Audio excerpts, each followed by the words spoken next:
I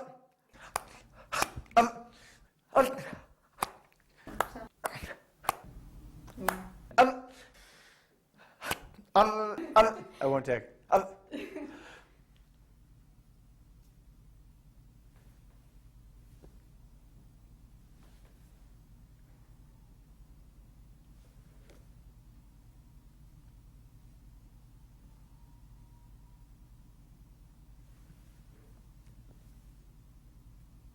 My name's Mark Elliott.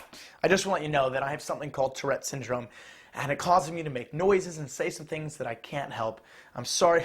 I'm sorry if it bothers you. I promise you, it bothers me more. Who here, before we just getting up here today, has heard of Tourette syndrome?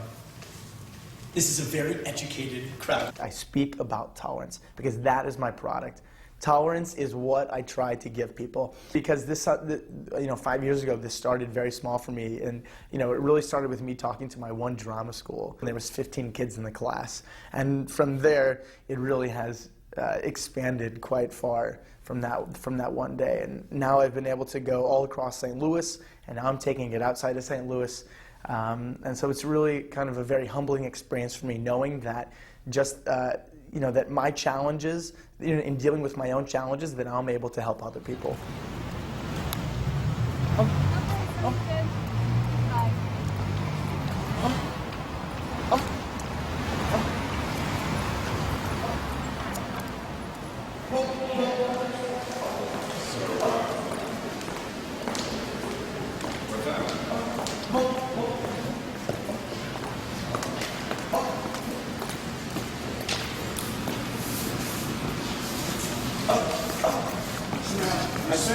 I have the Tourette syndrome. Can you find a way to stay with people? No, I understand. Can I control it? It's called Tourette syndrome. Have you ever heard it before? I have. It's a medical disorder. It's involuntary movement.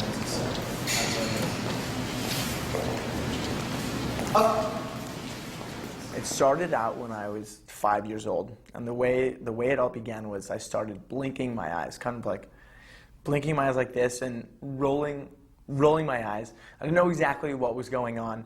And then as I got a little older, 6, 7, I started to say words. I also do have obsessive compulsive disorder, OCD. The way some of my tics work is that when I'm in a situation, I will, because of the OCD, try to think of the most risky thing to say in that situation. And so that, whatever I come up with, that becomes my itch. And that the only way that I can scratch it is then by saying that word.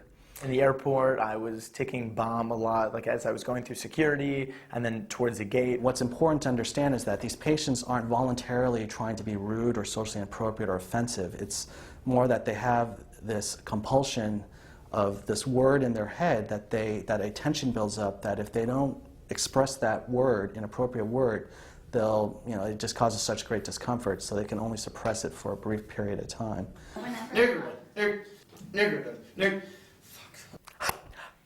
A day before my 17th birthday is when I really ran into the greatest obstacle I had ever encountered with my Tourette syndrome. A St. Louis area teenager who says he has Tourette syndrome claims he was kicked off a Greyhound bus in Indianapolis because of his disability. I got on the bus, and they made an announcement about my Tourette syndrome. And earlier in line, a lady had heard me saying some inappropriate words, and she stood up and she said, "Well, how come he can say this word?" With that, this Clayton High junior, who turns 17 tomorrow, says he was kicked off the bus and Indianapolis police were called. Elliott says he was on his way home from a church youth camp when the incident happened. Elliott and his family say they've traveled all over the country and never been denied access to transportation. His family calls it a violation of the Americans with Disabilities Act. Up to that point in my life, I had just had this perception that, okay, everyone's going to understand the Tourette syndrome, like everyone's just going to accept me for who I am. But it was at that moment in the bus station that I really realized, it was like, okay, no, this is actually not the world that I do live in, that there is this world outside of my bubble. And that was really kind of a turning point in my life, where I said, okay, I really need to kind of take a hold of my Tourette's and say, okay, look, this is what I need to show people, and this is what I need to educate people about. By law, Like, I am allowed to go to a movie theater, and like they couldn't force me out of the movie theater just because I'm making noise. But like I don't do that. I don't go to the front of the movie theater and say, "Hey, listen, I have Tourette syndrome. You're gonna let me in?" Because I have had some instances where managers at movie theaters like have been pissed. And so like a compromise that I've made is like I'll have a washcloth, and like if I go to a play or a movie, and I'll just like stuff the washcloth in my mouth like the entire movie to muffle the noises, and it works out well. My mouth gets a bit parchy. But, you know, it's just like I still want to do the things in my life, but at the same time, like I don't want to infringe upon other people's lives as well if I can help it.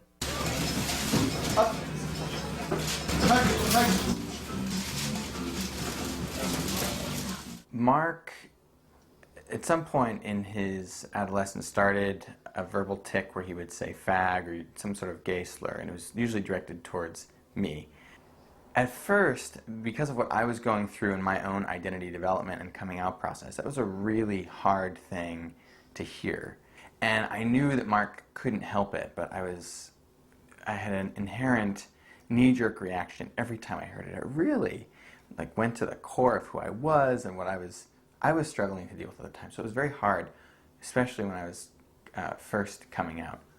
There has been times where even people who are close to me have said to me, they go, "Mark, look, I know you have Tourette syndrome, and I know you can't help it, but it still bothers me." And you know, that's tough to hear, because all I can say is, you know, I'm really sorry. I wish I didn't have to say this. But I remember one time specifically, I was downstairs with my brother. We were playing pool, and I was saying faggot a lot, and you know, I could just kind of see it in his face, and I just knew that he was kind of he was just perturbed. I messed the word up. You know, he was just I guess agitated. You know, my brother was just agitated, and I could tell that it really just kind of was affecting him, like his self-esteem, basically. You know, it was affecting who he was as a person. There have been many cases in my life where I'll go into a restaurant, like I will go into McDonald's, you know, start ticking, and then there'll be people who would just have uncontrollable laughing because they just don't know what's going on, or they're just completely shocked that someone has Tourette syndrome. But they won't do it to my face. They'll just kind of do it to themselves and kind of go down, just laugh and laugh and laugh. And, you know, I don't usually say something in those kind of cases, but that does happen a lot, and I just try to tolerate it because, as I've said before, I really do believe it's important to tolerate other people if I want people to tolerate me. I never just have these moments where people just don't know that I'm there, or that I can just go through life completely unnoticed.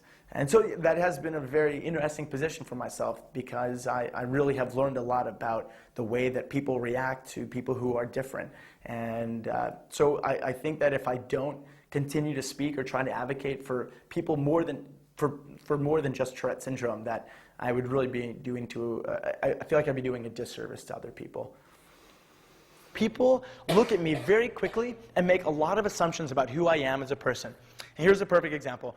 About a month and a half ago, I was in Wendy's. So here I was standing in line, there's this other woman, and I'm making some noises, and she kind of looks at me and she laughs at me. I go, "Oh, ma'am, I just want to let you know, like, I have Tourette syndrome." She kind of laughs and just kind of dismisses it.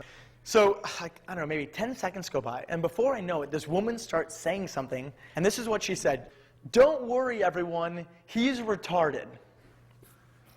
And I was just kind of standing there like, I'm not retarded, I just have Tourette syndrome. I don't think you can necessarily learn tolerance in a textbook. I was speaking at this camp to a whole bunch of kids, and this girl came up to me afterwards. She was like almost teary-eyed at this point. She goes, "Listen, I just want to thank you so much for coming to speak to us about tolerance." And she said, earlier in the year, her dad was in a car accident, and he had some serious brain injury. And the girl said to me, she goes, "Listen, my sister and I have been trying so hard to be tolerant of our dad." And I think after hearing me speak, they realized how little they know about even their dad and what he's going through. You know, we can't have a half-an-hour speech from everyone in life about what are your personal challenges and why you're doing everything. But because we don't have that opportunity, I say tolerate people. And don't make assumptions about who they are, because we just don't know. And so I say, I hope that you can challenge assumptions when you go back out in your own life. And lastly, don't be so quick to judge. And more importantly, you know, don't judge people because of their noises.